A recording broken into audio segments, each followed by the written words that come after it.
Friends, आप सब लोग कैसे हैं? उम्मीद है सब लोग ठीक ठाक फिट फाट और खुश होंगे। तो जैसा कि आजकल हर तरफ ये जैन, फराज, शिज़ा, फिज़ा कौन है किसका, किसी को कुछ समझ नहीं आ रही। अगर आपको भी ऐसा ही है कि कुछ समझ नहीं आ रही तो मैं आपकी यहाँ पर कंफ्यूजन दूर करने आई हूँ। तो ये बात है उस जमाने की। बिल्कुल चुप। तो ये एक 2 साल पुराना ड्रामा था जो कि A+ वालों ने बनाया था और ये अब जाकर वायरल हो रहा है। तो इस ड्रामे के स्टार्ट में दुल्हन बैठी होती है अपने बेड पर और इंतजार कर रही होती है अपने शौहर का, जिसके दोस्त उसे जाने नहीं दे रहे। जाने दो यार, तुम्हारी भाभी इंतजार कर रही होंगी। भाभी को इसलिए बीच में ला रहे हैं ताकि जान छूट जाए हमसे। देख यार, इतनी आसानी से जान नहीं छूटेगी। जो कोहराम तूने हमारी शादियों पर मचाया ना, उसका बदला लेने का इससे अच्छा मौका और कोई नहीं हो सकता। और दूसरी साइड पर हमें दिखाया जाता है कि किसी और की भी उसी दिन शादी हुई है और जो उसके शौहर हैं वो उसकी खुश आमद कर रहे हैं ताकि शादी के बाद उन्हें ठुड्डे कम पड़े। दूसरी तरफ वो दूल्हा जिसके दोस्त उसे जाने नहीं दे रहे थे, उन्होंने भी उसकी जान छोड़ दी और कहा तुम अपनी बेगम के पास जाओ और उसी से ठुड्डे खाओ, हम तुम्हें आजाद करते हैं। और जब वो यहाँ पर अपनी बेगम के पास आते हैं तो वो उसे गिफ्ट देकर खुश करने की कोशिश करते हैं। वैसे ये आइडिया तो ज्यादा अच्छा था पहले वाले की निस्बत। तो जब वो अपनी दुल्हन को गिफ्ट दे रहा होता है तो उसके मुंह से निकल जाता है किसी लड़की का नाम और जैसे ही वो नाम सुनती है उसके होश जाते हैं उड़। आप फिजा नहीं? नहीं, मैं शिजा हूँ। अब फराज नहीं है? नहीं, मैं जैन हूँ। तो यहीं से फ्लैशबैक स्टार्ट होता है जिसमें 2 बहनें दिखाई जाती हैं जो कि जुड़वा थी और वो एक ही साथ एक ही घर में जा रही थी शादी करके, यानी 2 भाइयों के साथ शादी कर रही थी वो। जिसमें से जो फिजा थी वो बहुत ही शरारती और शिजा बहुत ही अक्लमंद और संजीदा लड़की थी। और एक दफा तो उसकी माँ भी चक्कर खा गई थी जब शिजा ने बनाया था सालन और रोटियां बनानी थी फिजा ने, और माँ ने आकर जब फिजा को बोला कि रोटियां पका लो तो फिजा ने कहा कि मैं शिजा हूँ और मैं सालन बना कर लाई हूँ, वो करेगी काम। तो उसने बोला मैं हूँ शिजा और माँ ने कहा तुम दोनों भाड़ में जाओ, मैं खुद ही खाना बना लेती हूँ। तो माँ की डांट से और छितरों से बचने के लिए फिजा ने कहा चलें ठीक है, मैं ही फिजा हूँ और मैं ही खाना बना लेती हूँ।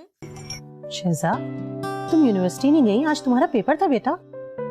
फिजा गई है ना मेरा पेपर देने। यार अम्मी, आपको पता है ना कि मेरा मैथ अच्छा नहीं है, तो फिजा को मना लिया, किसी को पता भी नहीं चलेगा। ये दोनों एक ही घर पे जा रही। दुआ करो अल्लाह हम सब पे रहम करे। इसके बाद लड़कियों की माँ लड़कियों के पास आती है और वो बोलती है कि तुम लोगों को अन्यवा ही शादी करनी पड़ेगी क्योंकि लड़के वालों ने तस्वीरें तुम लोगों की नहीं मांगी और मैं अगर मांगूंगी लड़कों की तस्वीरें तो वो मुझे थोड़ा सा बुरा लगेगा, इस वजह से तुम लोग अन्यवा ही शादी कर लो। फिजा, फिजा, मैं हूँ शिजा, वो फिजा है जैन की बीवी।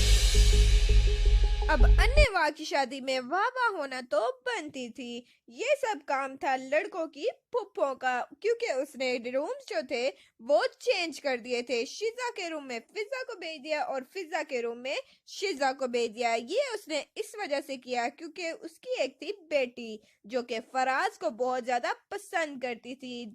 अब इस सब का शिजा पर बहुत गहरा असर पड़ा था, इस वजह से उसने सोचा कि मैं छत पर जाती हूँ और थोड़ा सा हवा में उड़ने की कोशिश करती हूँ, लेकिन उसे नहीं पता था कि शायद उसका ये पटाखा भी बच सकता है। तो पटाखा बजने से फिजा ने उसे बाल बाल बचा लिया।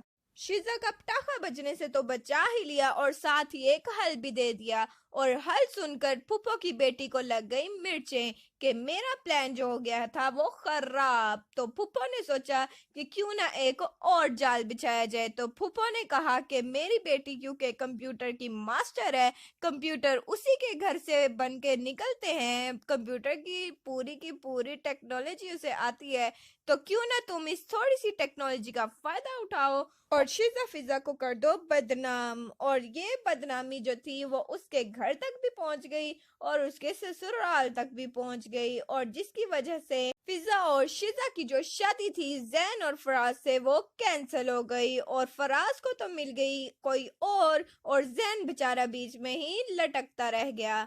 इसके बाद जैन और फराज की मामा को हो गया था फूफो पर शक, जिसकी वजह से जैन और फराज की मामा ने कहा कि क्यों ना फूफो अपना हाथ जो है वो कुरान मजीद पर रख कर कसम खाएं कि इसमें उनकी कोई गलती नहीं थी, और ये सब कुछ खुद ब खुद हो गया। तो फूफो जो थी वो तो बिल्कुल चंड थी, और उन्होंने बिल्कुल ना सोचा कि वो किस पर हाथ रख रही हैं, और उन्होंने खाली झूठी कसम। तो फराज की जो शादी थी वो हो रही थी फूफो की बेटी के साथ। तो मेहंदी वाला दिन जब आता है तो मेहंदी वाले दिन पता नहीं फूफो की बेटी को क्या होता है और वो घुमन घुमेनियां पाना शुरू कर देती है, और जैसे ही वो घूमती है उसका दुपट्टा आ जाता है वहां पड़े हुए दिए के ऊपर, जिससे कभी मोमबत्ती ना जले उस दिए से उसका दुपट्टा जलता है और वो पूरी की पूरी जलकर मर जाती है, और फूफो को झूठी कसम खाने की सजा मिल जाती है।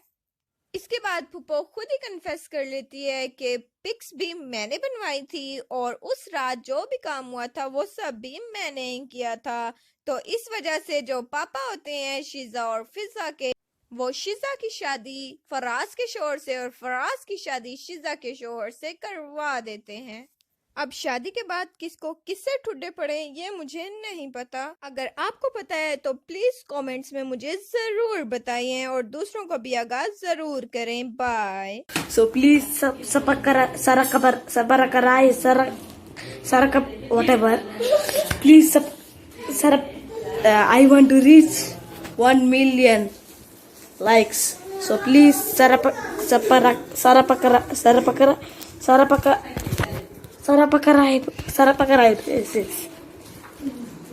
Okay, thank you.